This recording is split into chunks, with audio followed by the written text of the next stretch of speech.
Good afternoon, this is Daniel here with Cops and Cons TV. Just want to welcome everyone into our weekly live show. This is where we're going to break down some of the most interesting stories in policing that happened in this last week. And just like every week, we have so many cases to go over. So just as a reminder, as I'm going through some of these stories, if you have other information that I don't, or you have a different opinion about some of these cases, definitely put it in the chat. One of the things that we enjoy most about this is really seeing what our viewers think about these cases and, just kind of going back and forth with some dialogue. And just before we start, in case you haven't already, please make sure that you go ahead and subscribe to our channel and make sure that you share it with friends and family, just so we can get as many people as possible here on these live shows. And we typically do these live shows on Fridays, usually around lunchtime, around 12 o'clock Mountain Time. Again, my name is Daniel. You can go ahead and follow me on Twitter and YouTube and everywhere else over at Police Law News.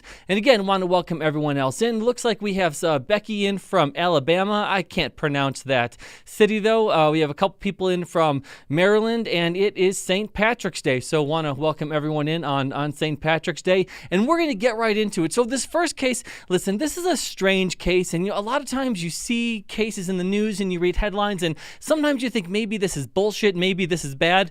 This one seems like it's going to be bad. Now, of course, until we get the body cam footage and can really listen to know exactly what's going on in a case, it's really hard to tell exactly what we think, our final opinions might be. But just to be as completely transparent as I can be, this one doesn't look good. So this one was from Virginia, the 28-year-old named Ivro Otenio. He was a 28-year-old in Virginia, and he just died in the custody of sheriff's deputies. Here's what happened. Let me tell you the story of this one. So this is an individual, Mr. Otenio. Again, he was 28 years old, and he had some mental health problems. So there was a call for service where there was a burglary in progress. He was contacted by police officers. Police officers did arrest him for that burglary. During his arrest, he did assault 3 police officers. So they took him to jail. Now, not only did they take him to jail, but they also let the jail staff know that, hey, this guy does have some mental health problems. So they did put in the paperwork that, he should be held on some type of an emergency hold order due to mental health reasons. A lot of states have these laws where if an individual is a threat to harm either themselves or other people, or they just simply can't take care of themselves, police officers can hold people on a mental health order, essentially. It's called different things in different states. But so it seems like the individual, he was charged with the felony, the burglary, the assaulting police officers, and then also they had this mental health hold. So he was arrested on March 3rd. That's when all this happened. And essentially this was with a Henrico County deputy. So besides assaulting the police officers, there were no other issues with the arrest. He was taken to the jail. Now, the jail, like most jails, are run by the county sheriff, and the county deputies are the ones who run the jail. So while he was at the jail on March 6th, not sure if it was in reference to the initial, 3 days later, not sure if this was in reference to the initial emergency mental health order that was filed by the initial police officers, or it was something that the sheriff's department saw while he was in custody. But 3 days later, on March 6th, he was transported from the jail to a mental health facility that was outside the jail. And it was during that transport when the incident occurred. So all we know so far is that there were 7 deputies as part of this transport team. And also during the transport, there were 3 people who were employed by the hospital. Now, right now, we don't know if they were orderlies or if they were nurses. It seems like they were some type of low-level staff at the hospital who were essentially part of the intake process. And during the intake process, the individual, he died in custody. They did an autopsy, and here's what they found on the autopsy that he died of as asphyxiation. The video, and I'll get to the video here in a second. So there is video, most likely surveillance camera video, maybe even some body camera, but for sure there is surveillance camera video of what happened that hasn't been released to the public. However, both the local prosecutor and the attorney for the individual who died, they have talked about what's on that videotape. And essentially what they are saying that's on the videotape is that all 10 of these individuals, 7 law enforcement officers and 3 people who work at the hospital, essentially while he was in handcuffs and had leg shackles, he started to resist during this intake process at the hospital, and they got him down on the ground, and essentially the weight of all 10 of these individuals were on top of him for 12 minutes. And it was during that 12 minutes that he ended up dying. It came out this past week that there were second-degree murder charges filed, not just against the 3 hospital workers, but also against the 7 deputies who were involved. Now, so we have 10 people who are charged with second-degree murder in this case, and that's a pretty rare thing. The prosecutor came out and essentially said the exact same thing that I just said. They went through the reason of how this individual died, how they died in police custody. Now, what I want to say about this is the prosecutor has specifically said that they are not going to release the video. They cited that, because it's still even though charges have been filed, this is still an ongoing investigation, and this is going to be a huge piece of evidence in the criminal case. And that is the reason that is cited that they are not going to release that video. The reason why I'm talking about the video is because one of the individuals who came out and is attached to this case is Ben Crump. And as you know from all the other cases, Ben Crump, he always gets involved in these things. And we should be suspicious of the things that Ben Crump says unless we can verify it. Normally the best way to verify what Ben Crump or any other attorney says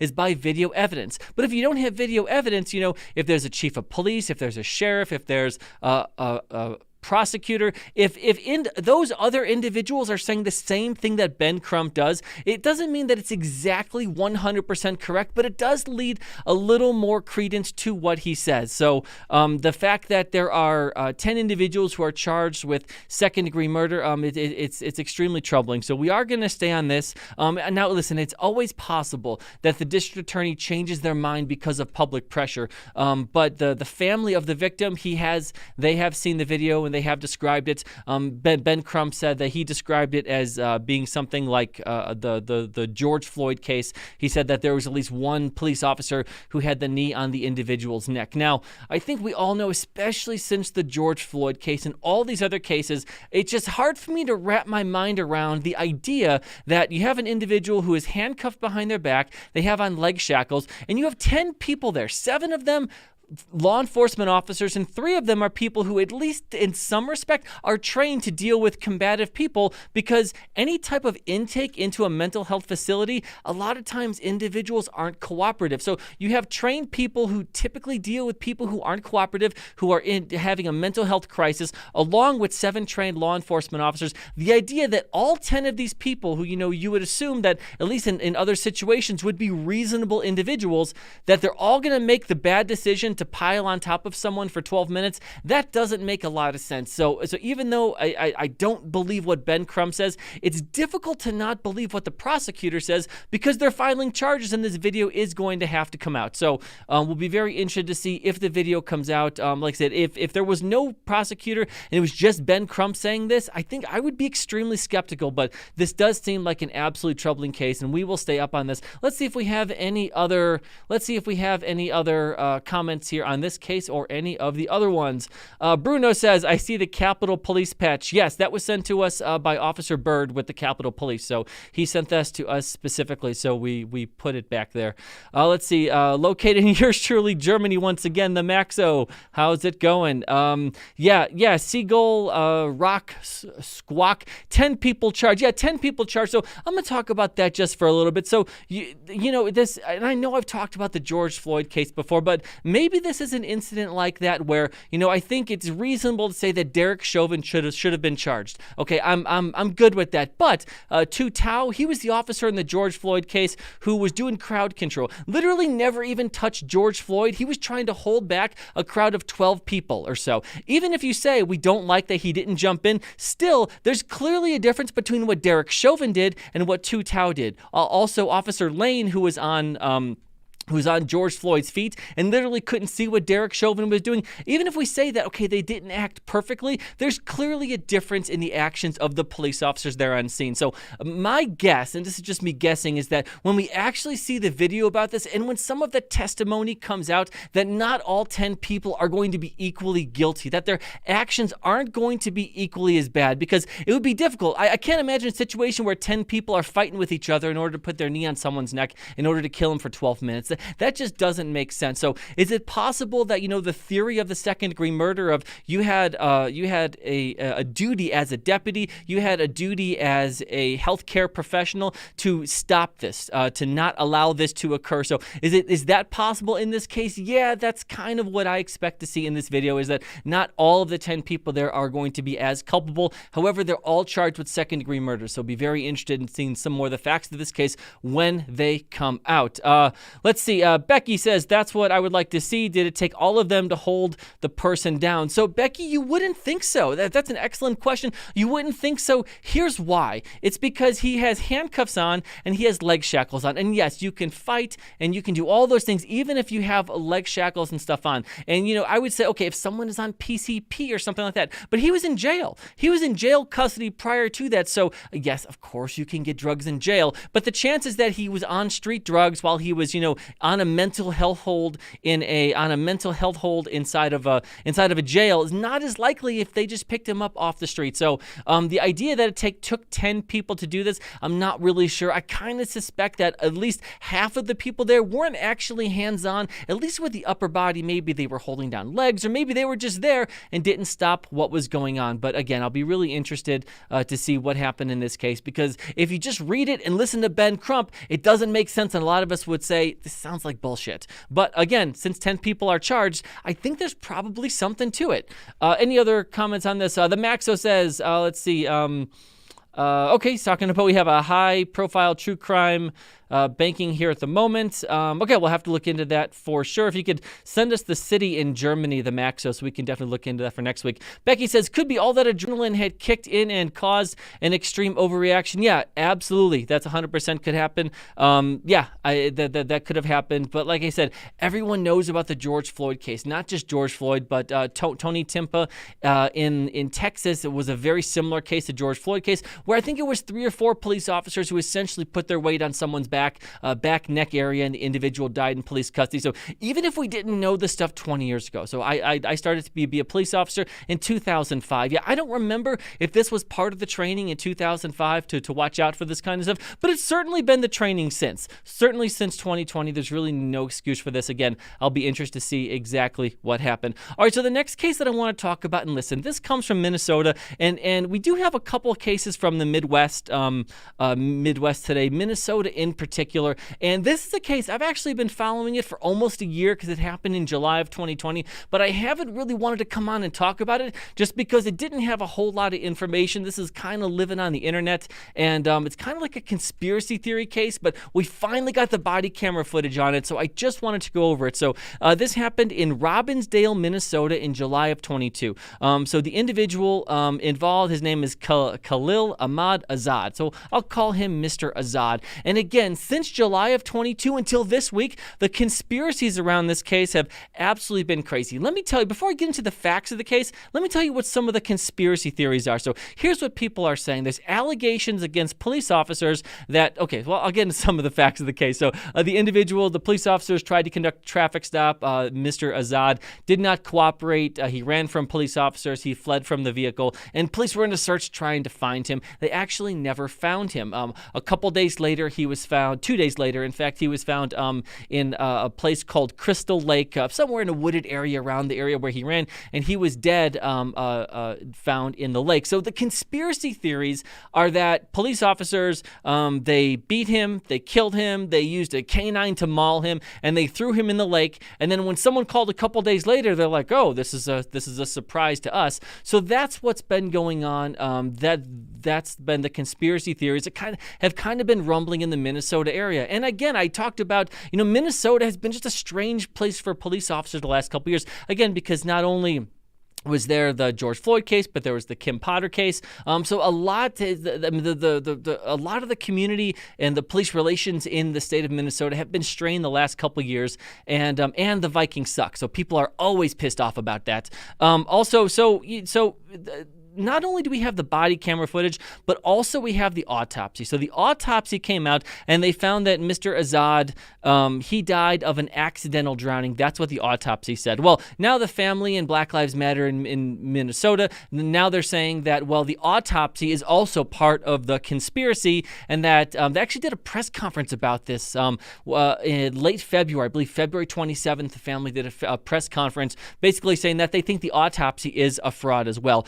So again, now we do have the body cam footage that's finally been released. So here's what the body cam footage shows. The body cam footage shows that back on July 3rd of 2022, that police officers attempted a traffic stop on a vehicle that was driving like shit. This car was driving real fast. It was passing police cars on the body camera footage. Body camera footage shows the vehicle actually driving on the wrong side of the road. It then shows the vehicle actually go up on a curb and crash. It then shows the police officers a little while later essentially coming up on a vehicle after it had crashed. The driver of the vehicle was no longer there, but there were still two passengers there. So police officers actually did have contact, and again, it's on body camera footage, actually did have contact with two passengers who were still in the vehicle and said that the driver ran. Well, at that point, the police department got multiple different agencies. This is like a wooded area in Minnesota. The police department, the local police department, the Robbinsdale Police Department, got multiple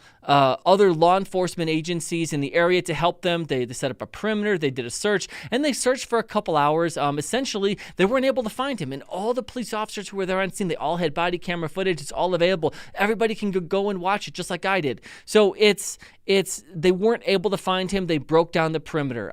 2 days later, on July 6th, someone called in that there was a body that was floating in Crystal Lake, which is in the area, a lake in this wooded area. And they found out that it was Mr. Azad, and investigators were able to determine that he was the driver of that vehicle, and that's what happened. The autopsy indicates that there was no sign of foul play, that he wasn't beaten to death, he wasn't mauled by a dog, that all of these conspiracy theories are just a little silly.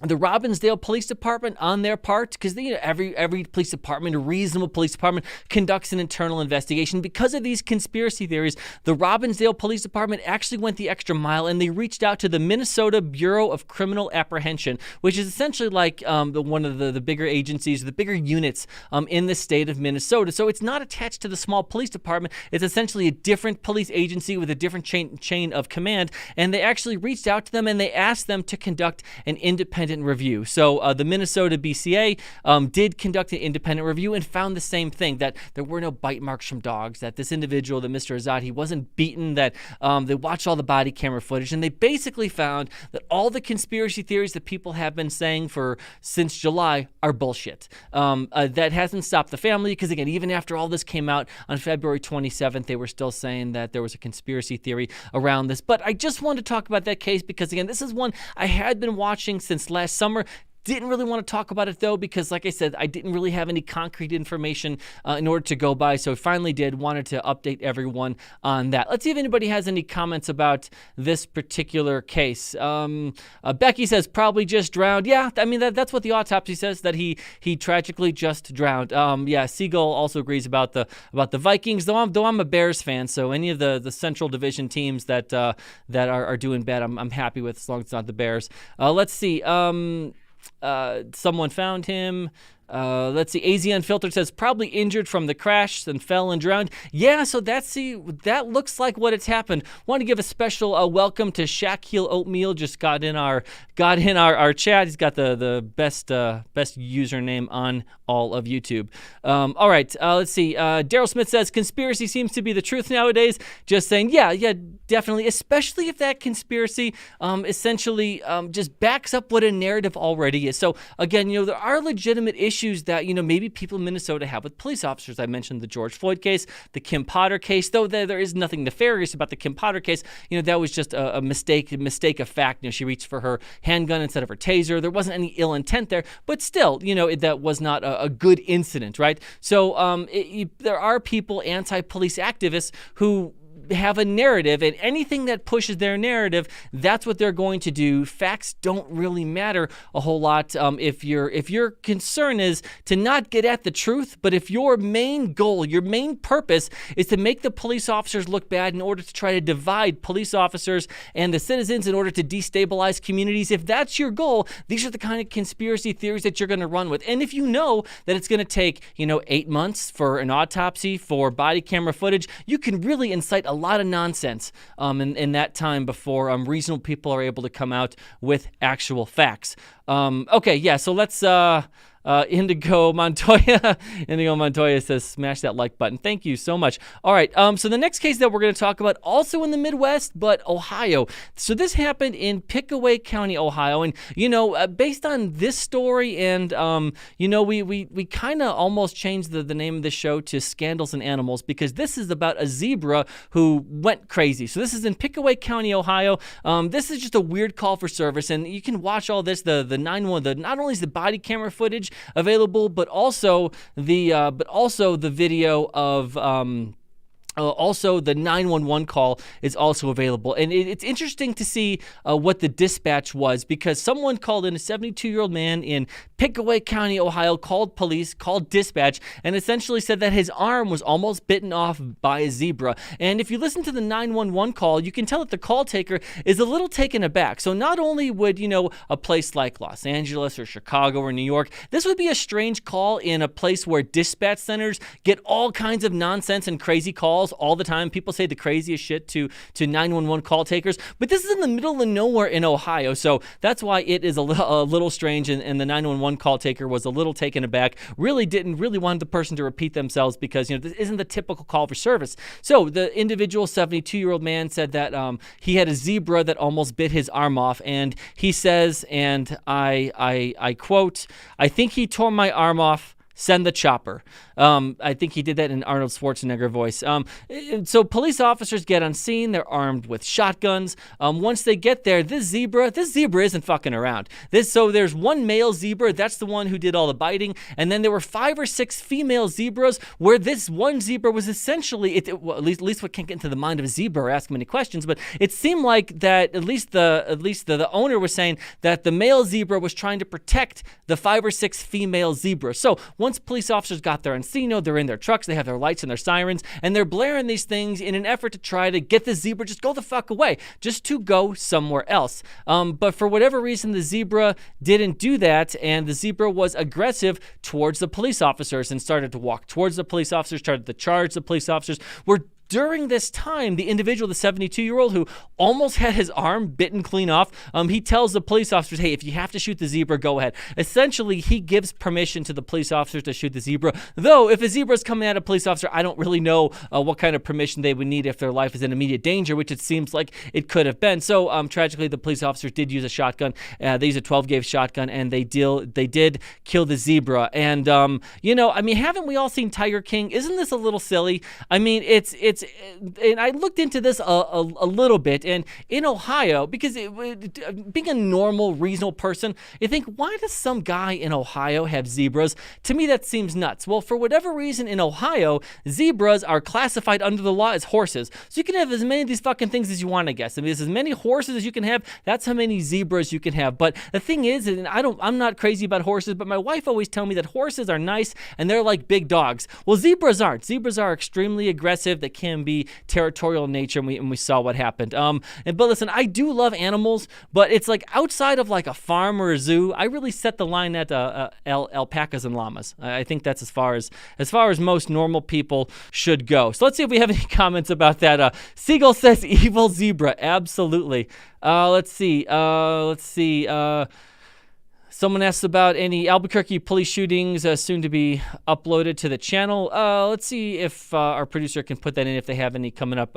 Becky says, where the heck did the zebras come from? I don't know. Becky, that's such a good question. Again, I had that exact same question. Then when I looked into it, I found that, I guess you can get anything you want. It's kind of like in the big Lebowski. It's like, if you want a toe, I'll get you a fucking toe. Don't worry about it. So I guess if you want a zebra, you can get a zebra. But again, it's pretty strange. I was pretty surprised that a random guy in Ohio had like 6 or 7 of these things running around. Okay, the other reason we want to call this channel or today's show Scandals and Animals is another case out of Minnesota. So this is Cook County, Minnesota. A little bit different than Cook County, Illinois, which is Chicago, but Cook County, Minnesota, and this involves moose antlers. So this is a really, really strange case. So the long story short of it is that there's 2 individuals. There is a 27-year-old named Levi Axtell and a 77-year-old named Lawrence Scully. Now, these 2 individuals, they live pretty close to each other. They're somewhat neighbors, and they've known each other for years, and they don't really get along. One of the reasons they don't get along is 77-year-old Mr. Scully. Back in 1979, he was convicted of molesting a 6-year-old girl. So, having to be a registered sex offender, this gets out in the community, especially a small rural place like Cook County, Minnesota. I think there's like 1,800 people who live in this little town. So they had lived near each other, and the 27-year-old Levi Axtell, he didn't like this older guy who was this convicted sex offender. Well, what happened is that Mr. Axtell, he has a 6-year-old daughter. A couple years ago, back in 2018, Mr. Axtell actually got a restraining order against Mr. Scully. So the young father got a restraining order against the older man who was the convicted sex offender. For some reason, so the restraining order was initially in force. It was granted, but for some reason, I wasn't able to figure out why it has been dropped since. Well, for whatever reason, and it's unknown if this is really happening or if this is just something that Mr. Axtell is just maybe not thinking clearly, or what I'm saying is I haven't been able to verify this yet. That's the best way for me to explain this. And essentially what happened is Mr. Axtell got in his head and he thought that Mr. Scully was following his daughter around, his 6-year-old daughter, that he was driving to where her daycare was and he was parking outside, and that other locations and places that the daughter was, that Mr. Scully was following her around and, as Mr. Axtell said, stalking his 6-year-old daughter. So what Mr. Axtell did is he drove over to the old man's house. He entered his house and he beat him with a shovel. He beat him with a shovel almost to death. And then, in his words, he grabbed a giant pair of moose antlers, and in his words, he smashed him over the head with it to finish him off. So he killed the guy, ended up killing him with moose antlers, something like a scene out of Fargo. And so he killed him with the moose antlers. Obviously, a neighbor saw him go in. There was a call for service to police. Police ended up finding the older guy dead. And not long after that, Mr. Axtell, he walked into the sheriff's department. And he said exactly, and he told them exactly what happened. And basically the way he explained it to police officers was essentially really just a plot line to a Coen Brothers movie. And as he explained it to them, he said that he was still so mad and so enraged that they better handcuff him, otherwise he was going to go crazy in the police station. So the police officers did handcuff him, place him under arrest. There weren't any other use of force or anything like that. But in talking with him and what he told the police officers, because he was honest about what he did, and he was also honest about why he did it. He said that he suspected Mr. Scully of following the girl and parking outside of her daycare, and he was afraid that he would reoffend and that his daughter would be a victim. So that was a really strange case out of Cook County, Minnesota. All right, let's see if we have any questions about that. Andy Dom 13, is this based in New Mexico? So we cover national crime stories from all over. We don't specify in any one state, Andy, and so we cover we post interesting body camera footage, and then we cover stories from all around the country, essentially the most interesting stories in policing. Let's see. Shaquille Oatmeal says a shovel. I bet that hurt. I never liked shovels. Absolutely. Let's see. Daryl says, execute all pedophiles. Problem solved. Auric says, are you a cop? So I have 17 years experience as a police officer. I have a master's degree in criminal justice and a law degree. But most importantly, I find all of these topics really interesting, and I like talking about these things as well. And you could find my other stuff, if you haven't already, over on Police Law News, over on Twitter, Substack, where I write and I talk about these issues, the most important issues in policing on all kinds of different topics. Let's see. The next case that I want to talk about, so this is going back to 2020. So everyone remembers what happened in 2020. Essentially, 2020 Essentially, 2020 was the year of all of the different protests that happened all over the country. There were hundreds of protests all around the country. One of the most notorious protests took place in Seattle, and essentially it was called the Capitol Hill Organized Protest, or CHOP. I think at some point they changed it to Chaz, or it was Chaz, then it was CHOP. But anyways, it's called the CHOP lawsuit, so that's what I'm going to call it here, Capitol Hill Organized Protest. And if you remember, this is during the summer of riots. And what happened was, for 3 weeks in Seattle, there was an 8-block area where essentially there was an autonomous zone that was set up by maniacs, where they wouldn't let police officers in, they wouldn't let medics in, they wouldn't let fire in. And they basically said, this is our autonomous zone. And they had their own government, they had security officers. Now, obviously, all these people were just nuts. During these 3 weeks, there was vandalism, there were sexual assaults, there was open drug use everywhere, and there were 2 fatal shootings. So eventually the police officers Chief of Police Best, she ordered at some point, got permission. So Chief Best, she wanted to shut this thing down way before. I think her name is Carmen Best. She wanted to shut this thing down way before it actually was. However, after the second murder, because it took 2 murders, after the first murder, they were like, no, you know what? We still want to feel this thing out. This is the summer of love. But so it was after the second murder that they decided, we need to shut this thing down. This isn't fucking safe for anybody, which should have been obvious right from the start.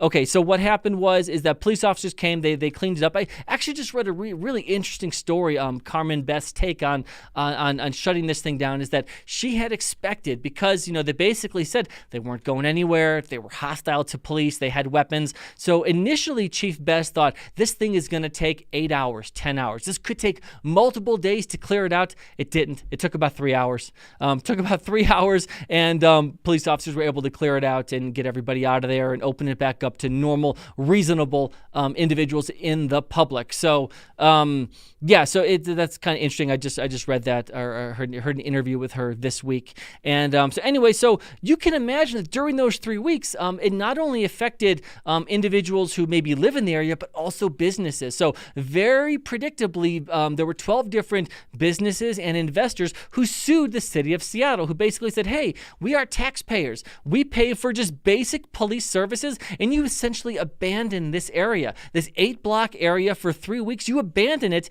and wouldn't let any police officers in. We lost all this money from our businesses and, our quality of life, all those different things you can imagine that an attorney would put in a lawsuit did. The city of Seattle actually just settled with these 12 business owners and investors for $3.6 million to kind of recoup not all of the cost of the lost business and the damage, but at least some of it. So the city of Seattle did just essentially not admit wrongdoing, but if they didn't do anything wrong, they probably wouldn't have settled a lawsuit, right? So they did settle that lawsuit for $3.6 million.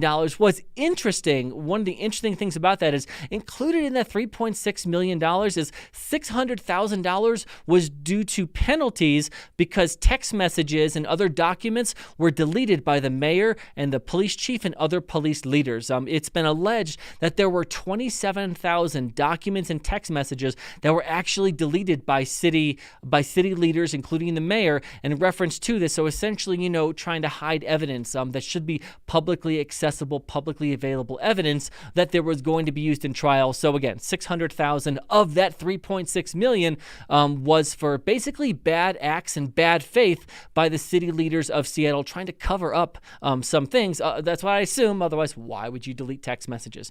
So they did sue for that. There was also another settlement involved in this case. So that second murder ended up being of a 19-year-old man. That second homicide by a 19-year-old man. So the city actually, his family actually sued the city for on a lot of the same basis. Like, hey, like you police officers, the city of Seattle, not individual police officers, obviously, I'm talking about police leaders who are essentially politicians most of the time.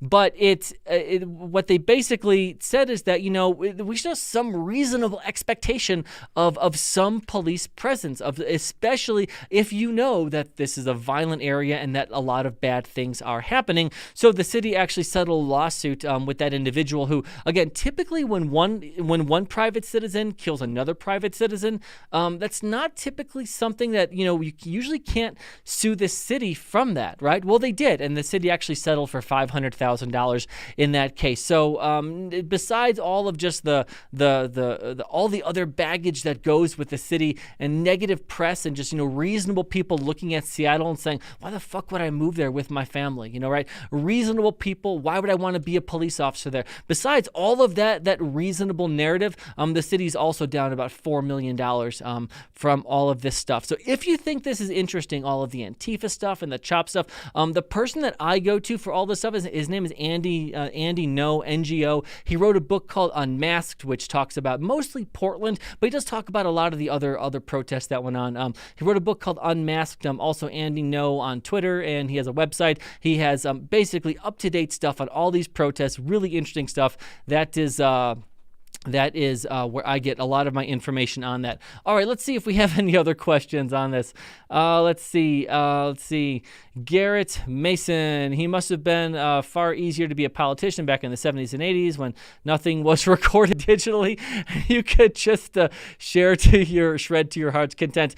Garrett Mason, that is an unbelievably a smart comment. Thank you so much. Yeah, it must have been a lot easier to be a politician then, because if there were public records, you wouldn't have these digital copies of things where really smart forensic people with computers and technology are able to say, hey, yeah, you're saying that there's 11,000 documents, but based on whatever I see, there were actually 38,000. So give us the other 27,000. Otherwise, we're going to charge you an extra $600,000.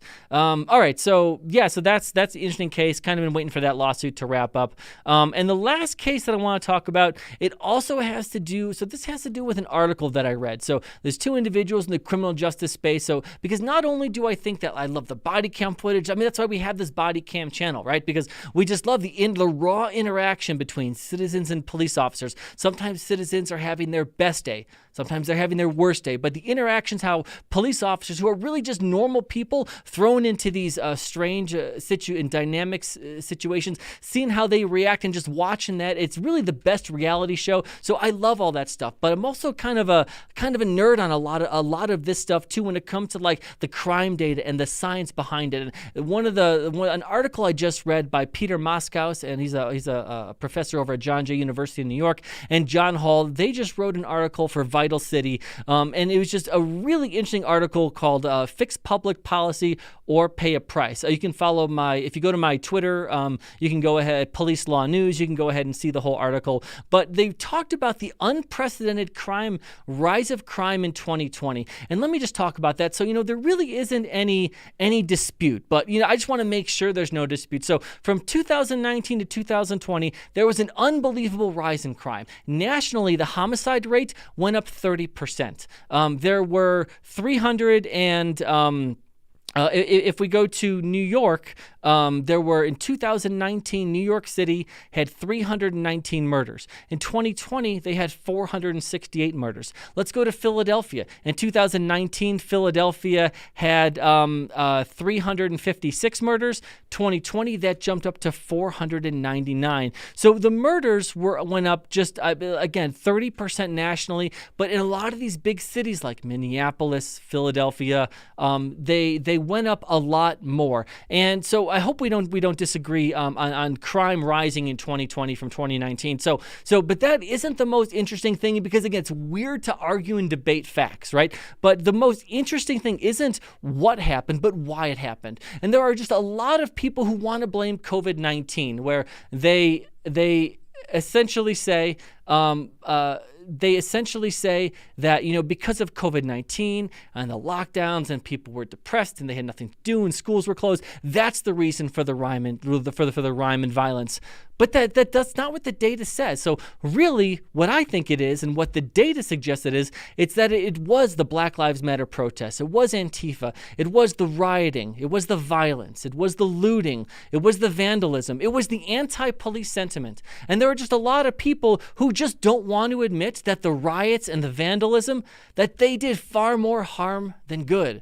Now, what evidence do we have to point towards that? Well, again, COVID happened in 2020. You can't just blame it on that. All of the data shows that the violent crime rate didn't start to spike until after the death of George Floyd. So George Floyd died on May 25th, so almost halfway through the year. George Floyd died on May 25th of 2020. So let's go to New York City, just as like one example of this. So in April of 2020, New York City had 56 shootings. In July, they had 243 shootings.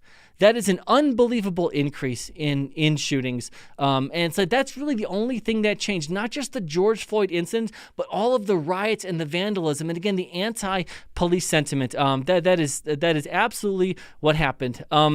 Again, criminologists are going to debate for decades why this occurred, but there was clearly a rise in violence, and I think it's pretty obvious as to why that occurred. The evidence should be clear that not only does the mere presence of police officers in an area decrease crime, so not only that, but proactive policing can dramatically reduce crime and violence in communities, and that really should be the goal.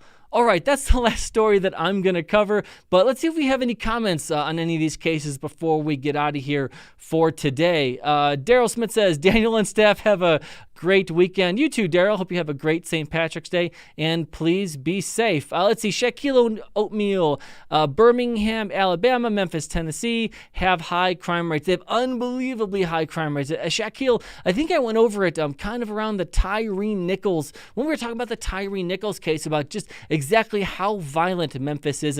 And you know, if I remember correctly, and it's been a couple weeks, but I remember correctly is that, you know, Memphis, Tennessee has about 600,000 people. New York City has like over 8 million people. So, you know, the population difference between Memphis and New York is just about 14 times. New York is about 14 times larger. But when I looked at the crime rates and the murder rates from 2022, New York City only had about 110 more homicides. So it's 14 times bigger, only 110 more homicides. Yeah, Memphis, Tennessee is absolutely horribly violent. Garrett says, sounds plausible. I get holding cops accountable, but a lot of movements went so far as to fully defund cops. Seems like it would have put cops on their heels and hesitate, which sucks. No, it absolutely does, Garrett. That's a really good point. So there were a lot of police departments. I've talked about defunding the police before. There were a lot of police departments that did defund the police.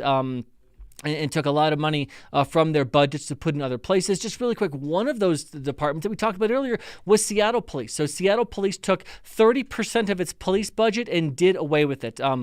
Carmen Best, she was the chief at the time when I talked about her earlier with the CHOP protests, and she actually left the police department over that because she didn't agree with it. She says, you know, I can't get up here every single day and, you know, support what's going on here and really be an advocate for the men and women of law enforcement here in Seattle.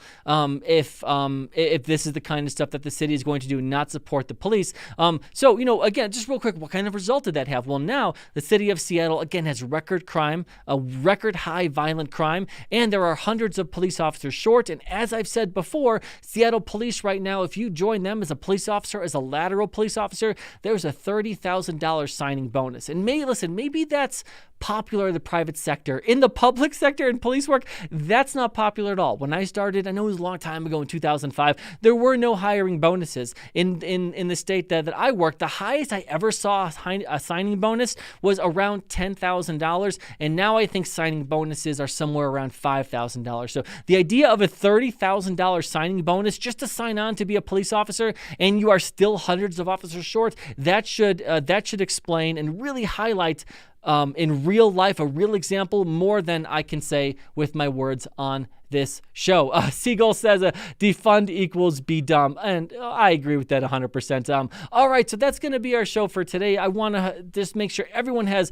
a great St. Patrick's Day. Please have a safe weekend out there. And again, if you haven't already, please go ahead and subscribe to our channel. Make sure that you share it with friends and family. And just a reminder, I do go through the chat throughout the week if people put in comments, or sometimes there's a case out there that maybe I didn't see that you would really like us to cover for next week. Definitely definitely put that in there. And I just want to remind you, if you get arrested for drunk driving over the weekend, don't drink and drive, call an Uber. But if you do, make sure you tell us where so we can get the body camera footage and highlight you on this show. All right, again, my name is Daniel. You can go ahead and follow me at Police Law News. Again, everyone have a great weekend, and thank you so much for participating in our live show today. Thank you.